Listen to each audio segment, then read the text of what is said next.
To navigate through a digital slide, hold down the left mouse button and drag the mouse to the desired position.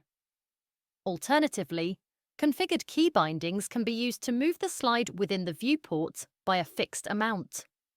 By default, the W key moves the image upward, the AA key moves it to the left, the S key moves it downward, and the D key moves it to the right. To change the image's size, the mouse wheel can be used to zoom in or out.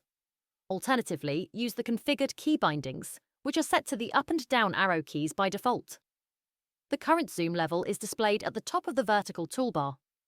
To set the zoom level to a predefined value, from 1x to 20x or 40x, depending on the scanner's magnification, click the proper button below the current zoom level, or use the configured key bindings, which are set to the 6 keys by default.